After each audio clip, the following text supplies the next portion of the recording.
Hello' everyone, আজি ৰাতিপুৱাই আমাৰ ক্লাছ আছিল। চ' বহুত ৰাতিপুৱা আছিল বাবে একো খাই যোৱা নাই, খালি উঠিছোঁ, ফ্ৰেছ হৈছোঁ আৰু গুচি গৈছিলোঁ। চ' ক্লাছ কৰি পিছতে ভোকো লাগিছিল আৰু তাক কৈছিলোঁ যে ব'লা কিবা এটা খাই আহোঁ। আৰু ৰাস্তাত বেছি মানুহে নাছিল আৰু ফিল্ডত চাইও কেইটামান ল'ৰাই খেলি আছে। চ' আমি গৈ পাই গ'লোঁ আমাৰ হোটেল। তাতে গৈ দুইজনী অলপ কথা পাতিলোঁ। পিছতে ইয়াত কৈ আছোঁ যে আমি ইয়াত খাবলৈ আহিছোঁ। চ' আমাৰ ইয়াত দি দিলে পৰঠা আৰু ইয়াত চব্জি দি দিলে আৰু এইটো কি আচাৰ হয়, চাটনি। চ' ইয়াত একো দিয়া নাই, মই তথাপিও দেখাই দিলোঁ, মানে মই ভাবিছিলোঁ কিবা এটা আছে। পিছত আকৌ লাজে পাই গ'লোঁ। চ' পিছত ইয়াত খাই কৰি আছোঁ, বৰ টেষ্টি হৈছে।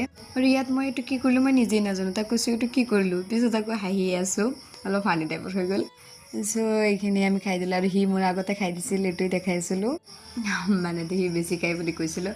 চ' ইয়াত আহি পে'মেণ্ট কৰি দিলোঁ আৰু মই ইয়াত লুকাই লুকাই ভিডিঅ' একচুৱেলি ভাবি আছিলোঁ যে লাজ লাগি আছিল, ইয়াত আকৌ কোনে ভিডিঅ' বনাই নো।